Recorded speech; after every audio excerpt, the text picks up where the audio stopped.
Aujourd'hui, nous sommes avec Axel Paris. C'est la première fois qu'on le reçoit sur Vidéo Bourse et je suis très content. Axel, j'ai beaucoup suivi de vidéos sur ta chaîne Investir avec Interactive Brokers où tu rentres au cœur des problématiques de l'investisseur, de l'utilisateur Interactive Brokers. Et moi, pour être client investisseur depuis de nombreuses années, j'ai appris beaucoup de choses avec ta chaîne. Je suis sûr que c'est le cas de beaucoup d'entre vous sur Vidéo Bourse. Sache que la moitié des auditeurs de Vidéo Bourse ont déclaré avoir Interactive Brokers comme courtier principal. Bonjour Axel. Salut Fabien, merci pour l'invitation sur la chaîne. Écoute, ça m'étonne pas, je pense que c'est un super courtier. Il y a aussi une très belle communauté, je pense, d'investisseurs, on va dire, très sérieux autour d'Interactive Broker. Donc c'est super cool de pouvoir faire du contenu autour de ce courtier-là. Et aussi, je trouve que la communauté, elle est assez positive autour de tout ça, donc c'est chouette d'être dans tout ça. Parmi les vidéos de ta chaîne qui ont le mieux performé, il y en a certaines sur les déclarations. Parce que c'est vrai que Interactive Brokers est un courtier américain. Alors, beaucoup de nos utilisateurs passent notamment par ProRealTime et de manière générale, Interactive Brokers s'est beaucoup développé avec des partenaires à l'international. Mais la déclaration fiscale avec Interactive Brokers, en tout cas, c'est quand même quelque chose. Il y a c'est pas évident pour tous, même pour ceux qui ont des experts comptables, c'est pas voilà. Tu as créé un outil sur ce besoin qui s'appelle Flash Fiscal et c'est ce dont on va parler aujourd'hui. On est en pleine période des déclarations là, au mois d'avril 2026. Eh bien, pourquoi cet outil? Qu'est-ce que Flash Fiscal et comment nos utilisateurs peuvent s'en servir? Ouais, complètement. Écoute, je te propose qu'on passe sur mon écran. L'idée de cette vidéo, c'est de vous expliquer un petit peu le principe de base de la déclaration de ses revenus boursiers. Donc, que ce soit quand on est client d'un courtier français ou d'un courtier étranger, comme par exemple Interactive Broker. Et du coup, comment Flash Fiscal se positionne dans tout ça et pourquoi est-ce qu'on l'a créé finalement? Parce que comme tu l'as dit, donc j'avais fait des vidéos sur comment faire sa déclaration avec Interactive Broker. Ces vidéos, alors, la première version de la vidéo durait une trentaine de minutes. Ensuite, j'ai fait une deuxième version un peu plus complète et exhaustive qui durait 45 minutes. Donc qui était on va dire un peu un vrai guide complet. Mais bon, c'est vrai que ça a fait de toute façon prendre du temps aux personnes. Et donc l'idée, c'était de créer un outil qui permet d'automatiser tout ça et de leur faire gagner du temps. Mais si on se concentre sur l'aspect simplement juste théorique, la déclaration de revenus, c'est quoi? C'est tous les ans, vous devez déclarer vos revenus. Et en ce moment, donc en 2026, c'est ouvert depuis le 9 avril. Et en fonction de votre département de résidence, il va y avoir donc différentes dates de clôture, on va dire, pour faire votre déclaration. Et c'est dans cette déclaration-là que vous allez devoir déclarer donc tous vos revenus, donc que ce soit des salaires, mais aussi vos revenus en bourse, donc vos dividendes, vos intérêts et votre plus ou moins value. Et là où, donc si on veut expliquer un petit peu la logique globale, vous allez avoir donc le formulaire 2042 qui va être le formulaire principal. C'est avec ces cases qui sont sur ce formulaire-là que vous allez avoir votre imposition qui va être calculée. Et vous allez avoir, quand vous êtes client d'un courtier étranger, par exemple, des formulaires annexes à remplir qui vont donner du contexte et donner plus d'explications sur comment ont été trouvées ces différentes cases qui ont été calculées. Alors, quand vous êtes client d'un courtier français, vous allez voir que c'est très simple puisqu'on va vous fournir un document qu'on appelle un IFU, un imprimé fiscal unique, qui va vous donner la synthèse des chiffres à recopier dans le formulaire 2042. Mais quand vous êtes client d'un courtier étranger, comme ce sont des revenus considérés comme encaissés à l'étranger, vous aurez typiquement le formulaire 2047 à remplir.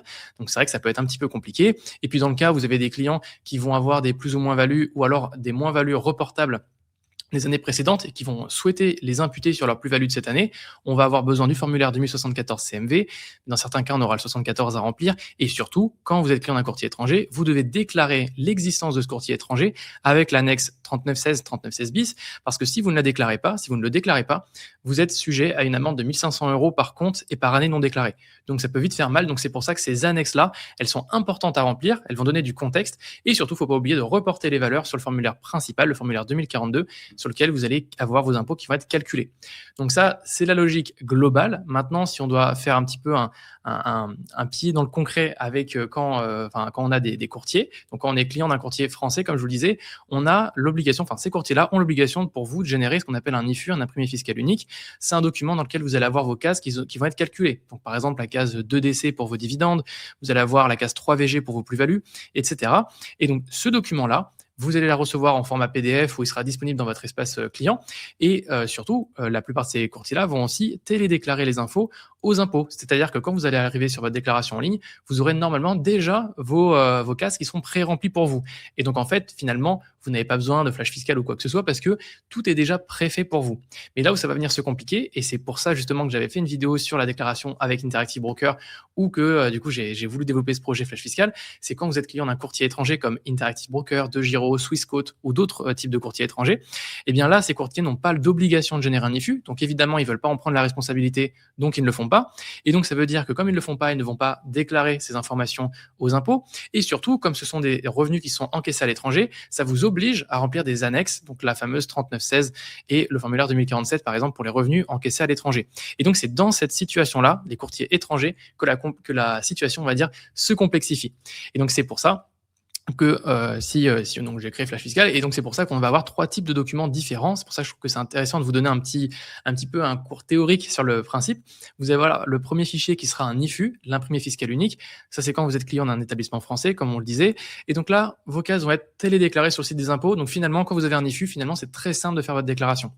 Vous avez certains courtiers étrangers, comme par exemple Trade Republic ou Scalable Capital, qui génèrent pour vous une sorte de rapport fiscal. Donc ils vont pour vous, en fait, générer les annexes à copier-coller, avec les valeurs à copier-coller sur le site des impôts, mais on va appeler ça du coup un rapport fiscal.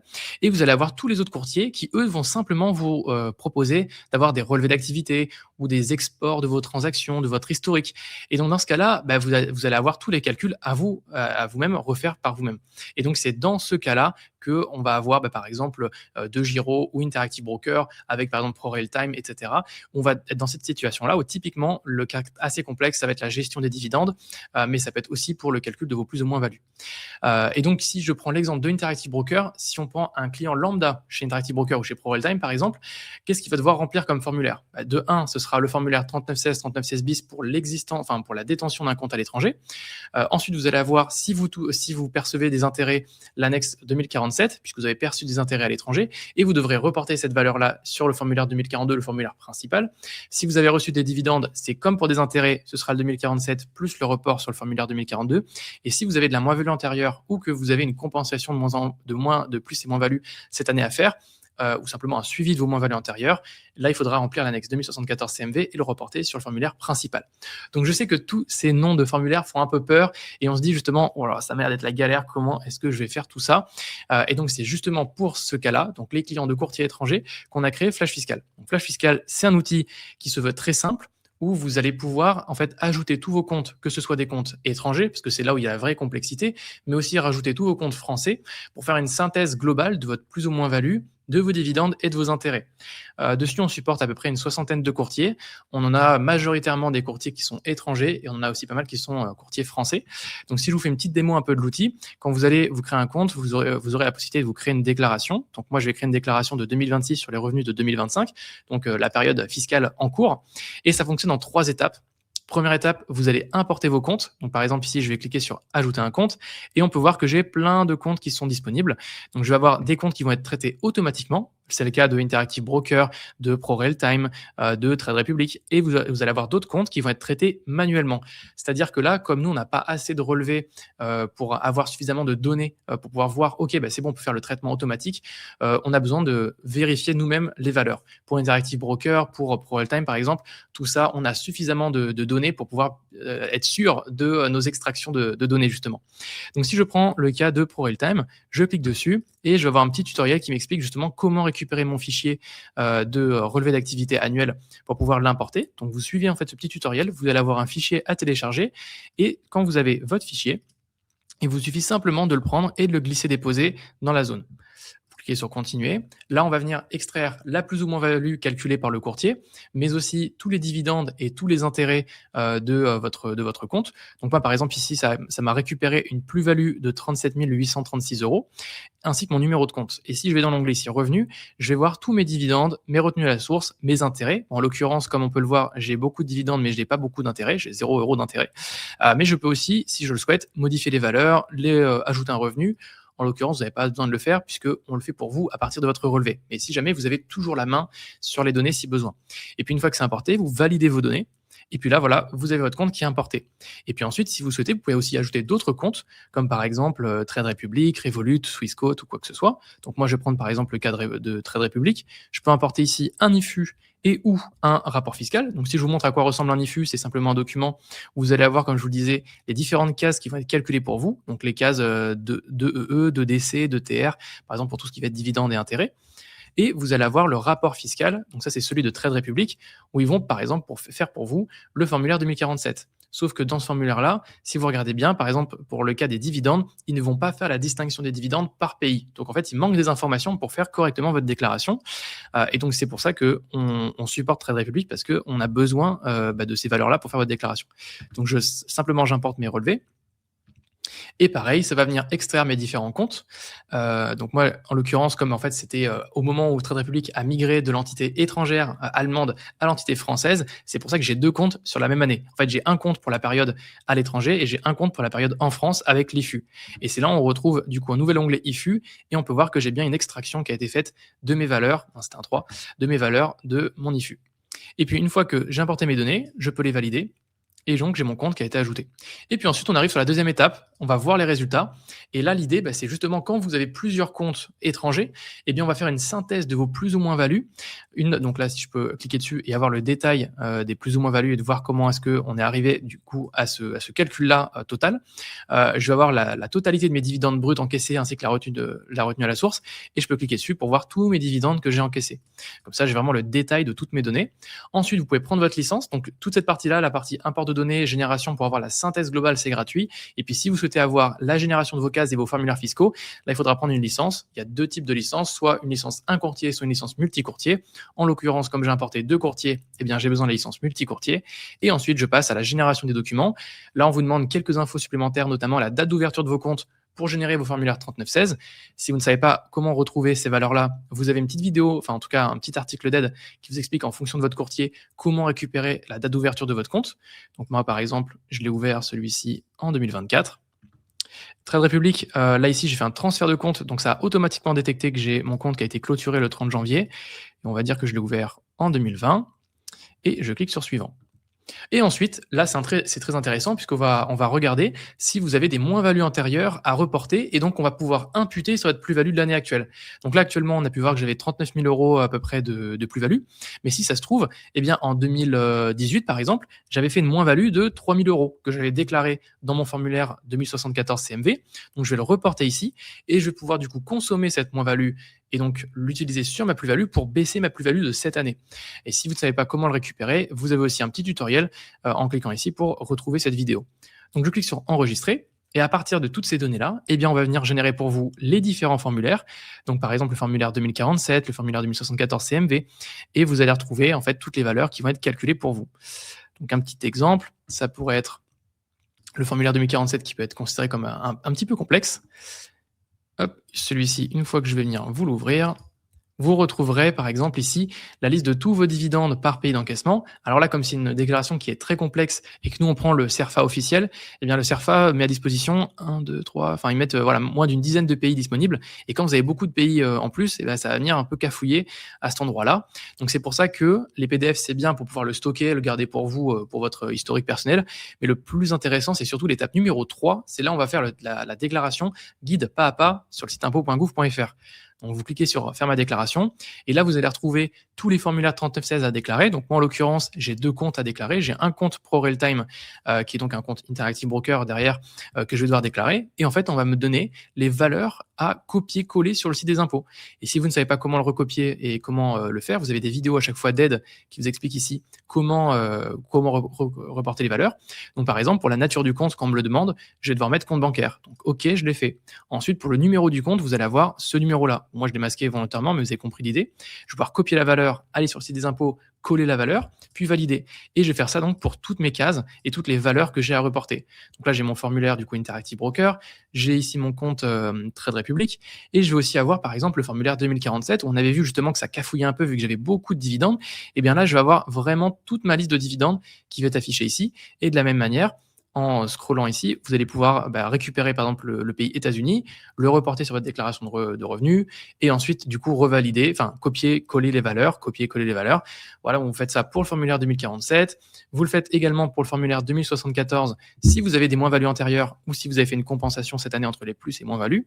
Donc pareil avec les valeurs qui sont recopiées.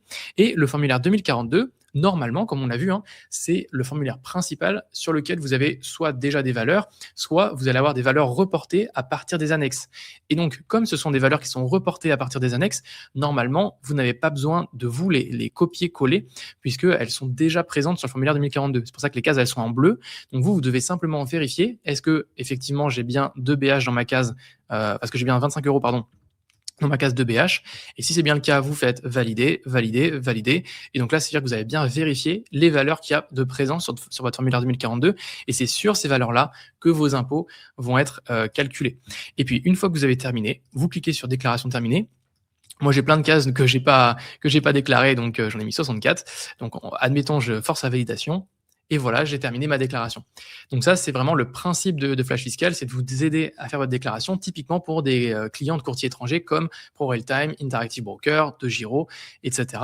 Et donc, on supporte les courtiers français, enfin les courtiers étrangers et surtout les courtiers français en plus si vous souhaitez avoir une synthèse globale de tous vos dividendes. Et puis si jamais vous avez la moindre question, vous avez un problème sur vos imports, vous avez en bas à droite ici un petit chat, vous cliquez dessus et vous pouvez contacter directement ou vous nous contacter avec Brian, le développeur de Flash Fiscal, pour qu'on puisse vous aider à faire votre déclaration. Donc voilà un peu l'idée globale de l'outil. Je ne sais pas si toi Fabien, tu avais des questions un peu sur un petit peu tout ce que j'ai pu dire à la présentation, que les gens pourraient se poser potentiellement auxquelles j'ai pas répondu. Alors, la présentation est remarquable. Tu connais ton sujet. Je sais que voilà, c'est quelque chose d'important et qui revient chaque année. C'est un service payant, Flash Fiscal. Alors, c'est un type d'abonnement qui est particulier, mais qui est cohérent parce que c'est un abonnement à l'année, vu que c'est au moment de la déclaration fiscale. On a mis ensemble en place une offre pour nos auditeurs. Ils ont un avantage en suivant le lien qui est en description. Là, vous avez 15 € offerts avec le code Vidéo Bourse. Ma question déjà, c'est depuis quand existe l'outil? Combien de personnes avez-vous accompagné jusqu'à présent? Quelles sont les problématiques récurrentes que tu as pu observer, toi qui t'es spécialisé sur cette thématique? Peut-être les erreurs classiques ou les choses à savoir pour faire une bonne déclaration fiscale en matière de compte de trading, compte d'investissement en bourse et notamment de compte à l'étranger. C'est vrai que tu as parlé rapidement du pricing, j'en ai pas encore beaucoup parlé, mais si je veux faire juste une petite synthèse, on a effectivement 2 abonnements, l'abonnement un courtier et un abonnement multicourtier. Le premier est à 149 € et le deuxième à 199 €. Et c'est un abonnement qui est annuel et qui est renouvelé en octobre de chaque année. En fait, c'est pour simplement faire pour préparer votre déclaration de l'année d'après. Donc là, en l'occurrence, si vous prenez votre abonnement tout de suite, il y aura un renouvellement ensuite en octobre et c'est sans engagement. C'est-à-dire que vous prenez votre abonnement par exemple pour faire votre déclaration de cette année, vous pouvez tout à fait stopper votre abonnement et prendre le prochain l'année prochaine si vous souhaitez refaire votre déclaration avec. Et donc par rapport à tes questions, concernant Flash Fiscal, c'est là aujourd'hui, nous ça fait 2 années qu'on existe. La première année, moi je l'avais fait on va dire sur ma boîte YouTube, donc c'était pas vraiment une vraie société, une vraie structure qui a été faite. Donc nous on a créé la vraie structure, l'entité juridique. On a travaillé avec un expert comptable, enfin pas vraiment un expert comptable, une avocate fiscaliste pardon, sur Flash Fiscal. Donc à partir de l'été dernier, donc c'était en été 2025. Donc là on a les statuts officiels, la boîte est créée, etc. depuis 2025. Aujourd'hui on a à peu près 4-5 000 personnes inscrites et on a généré des déclarations pour à peu près 1500 clients. Donc là comme ça s'ajoute, on va dire cette année, je pourrais pas trop te dire, mais je pense que cette année on devrait terminer autour de 2000 ou 2500 clients à peu près. Et on a vu beaucoup de cas étrangers, enfin beaucoup de cas particuliers, complexes. Donc si je devais dire, c'est que cette année c'est encore plus challengeant parce qu'on a ajouté beaucoup de courtiers. L'année dernière, ce qu'on faisait, c'est qu'on avait fait un 80-20, on avait supporté uniquement les courtiers Interactive Broker avec tous les advisors qu'il y a, comme par exemple ProRealTime, etc. Revolut, DeGiro et Trade Republic. Donc c'était uniquement que 4 courtiers et avec ça du coup on a eu du coup quelques milliers de clients et quelques milliers d'inscrits. Et là cette année on a décidé d'ajouter tous les courtiers français, donc avec les IFU justement, mais aussi beaucoup d'autres courtiers étrangers. Donc là il y a beaucoup de relevés à traiter, etc. Donc nous ça nous fait une grosse charge de support, mais bon c'est aussi cool pour pouvoir développer l'outil. Et donc les erreurs qui arrivent un petit peu souvent, je dirais que c'est surtout de ne pas déclarer les courtiers étrangers, donc avec le formulaire 3916. typiquement des courtiers auxquels on ne pense pas, parce qu'on pense souvent aux courtiers, mais il y a aussi, en fait, c'est n'importe quel compte sur lequel il pourrait y avoir de l'argent dessus. C'est par exemple des comptes comme Wise, comme Bunk, comme N26, qui sont domiciliés en fait à l'étranger, donc que ce soit en Europe ou à l'étranger, aux États-Unis, en Allemagne ou quoi que ce soit. Et comme vous avez un IBAN qui n'est pas français, ça ne démarre pas par FR au début, eh bien ce sont des comptes à déclarer. Et donc ça, c'est la première erreur que je vois très souvent. Et il faut savoir que les comptes non déclarés, c'est 1 500 € d'amende. Par contre, et par année. Donc, ça peut vraiment faire très mal pour beaucoup de gens. Ça, c'est la première erreur. Deuxième erreur auquel je pense, c'est toujours lié justement au formulaire 3916, c'est que certains courtiers vont vous ouvrir des comptes en votre nom, mais enfin, pas des comptes, enfin oui, c'est des comptes en votre nom, mais des comptes de devises. Par exemple, le cas de DEGIRO, eux, ils vont vous ouvrir un compte titre. Donc, dans ce cas-là, vous allez avoir sur votre compte titre des titres, donc des actions Apple, Microsoft, etc. Et vous allez aussi avoir des comptes de devises. Par exemple, si vous déposez des euros sur votre compte DEGIRO, vous avez un IBAN pour vous, qui est à votre nom, et donc c'est un autre formulaire 3916 à remplir, ce qui n'est pas le cas avec Interactive Broker, puisque vous n'avez pas un IBAN personnel, c'est l'IBAN de Interactive Broker qui est basé en Allemagne, qui commence par DE, nanana, et en fait c'est tous les clients d'Europe qui vont venir faire leur virement sur ce compte-là, et puis c'est eux ensuite, Interactive Broker, qui va router l'argent sur votre compte à partir de ce compte-là, et ce n'est pas le cas avec DEGIRO. Et donc ça, c'est un peu la deuxième erreur qui arrive très souvent. Et puis troisième erreur, qui est assez simple aussi, c'est le fait d'oublier de déclarer ses moins-values reportables sur le formulaire 2074 CMV. Donc, si vous faites une moins-value dans l'année, souvent les gens vont venir le déclarer sur le formulaire principal, mais ils oublient de le mettre dans le formulaire 2074 CMV. Or, il faut le faire pour pouvoir avoir justement ce suivi de moins-value. C'est pour ça que dans le tunnel, comme on a vu juste avant, en fait, nous, on va poser les questions aux clients pour être sûr qu'ils n'oublient rien. Parce que des fois, c'est vrai qu'on est en train de faire sa déclaration sur le site impôt.gouv, mais il n'y a pas pas le site des impôts qui va vous dire « Ah, vous avez déclaré tant dans votre case de moins-value. Avez-vous pensé à déclarer, à le faire dans votre formulaire 2074 ?» Donc voilà, c'est pour ça que c'est un peu les trois grosses erreurs essentielles. Et puis, non, je dirais la quatrième aussi, parce qu'on a beaucoup, mais la quatrième qui sont pour moi les plus énormes, c'est surtout la gestion des dividendes. Comme on l'a vu, avec les dividendes, il va falloir les déclarer donc via le formulaire 2047 quand c'est perçu sur un courtier étranger, parce que c'est du coup considéré comme un revenu étranger. Et les dividendes, vous devez faire donc par pays, vous devez déjà faire la distinction entre les dividendes qui donnent droit ou pas à un abattement de 40%. Donc déjà, il y a une petite distinction à faire. Et puis ensuite, dans ceux qui ont, donc dans vos dividendes que vous avez perçus, vous devez faire la distinction avec ceux qui ouvrent ou pas droit au crédit d'impôt égal à celui que vous avez supporté à l'étranger. Donc, c'est-à-dire, quand vous recevez des dividendes, vous avez souvent une retenue à la source qui va être prélevée par votre courtier. Par exemple, vous recevez un dividende sur Interactive Broker de Apple de 100 €. Eh bien, vous avez 15 € qui vont être prélevés par Interactive Broker, qui va être reversé au fisc américain. Et vous, la France, eh bien, ce qu'elle va faire, c'est que par défaut, elle va appliquer le PFU. Par défaut, sur vos dividendes que vous avez déclarés, elle va dire, sur ce que tu as perçu de tes 100 €, nous, on va prendre 30%.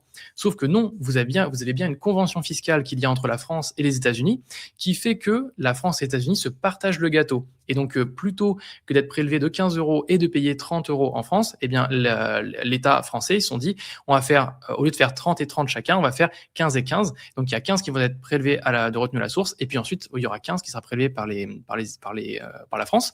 Et donc, pour faire cette déclaration, ce sera dans le formulaire 2047. Et comme on l'avait vu, c'était dans la section où on voyait tous les dividendes par pays. Et justement, en fait, il faut faire cette distinction par pays, parce que c'est avec chaque pays que la France, elle a une convention fiscale. Et en fonction de cette convention fiscale, des fois, le gâteau, c'est 15-15, donc pour faire une totalité à 30, mais des fois, c'est 15-20, des fois, c'est 15-11. Enfin bref, des fois, il y a des taux qui sont différents. C'est pour ça qu'on doit faire cette distinction par pays. Et là où on a une erreur qui est très souvent faite, c'est de se tromper des pays, parce qu'on pense que, par exemple, je prends le cas assez simple de Alibaba, qui va être une entreprise qui est chinoise. Donc, on pense qu'un dividende qui va être versé par Alibaba doit être dans la case Chine. Eh bien, non, parce qu'il faut regarder la résidence fiscale de la société. Et donc là, ce sera aux îles Caïmans. Et donc, une boîte qui est basée aux îles Caïmans n'a pas de convention fiscale avec la France. Donc, c'est un dividende qui, pour le coup, malheureusement, n'aura pas on ne pourra pas déduire la retenue à la source qu'on aura payée sur ces dividendes-là. Bon, j'ai fait un très gros laïus sur ces différentes erreurs, mais en gros, voilà, c'est pour expliquer qu'il y a aussi une petite complexité qui peut être cachée derrière.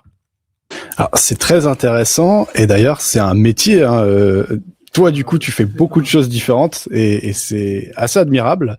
Mais du coup, tu décrivais un support accessible au travers de Flash Fiscal. Et c'est vrai qu'en fonction des cas plus ou moins complexes, ça peut prendre beaucoup de temps. Comment ça se déroule, ce support?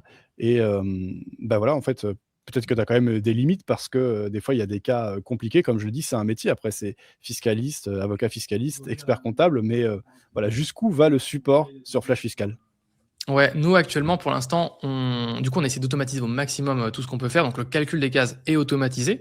Maintenant, on a aussi la possibilité de répondre aux questions des gens qui nous posent des questions sur, comment a été calculée telle case, d'où vient ce dividende et cetera. Donc justement l'intérêt c'est qu'on puisse, à partir d'un outil automatique, retrouver justement d'où vient l'information.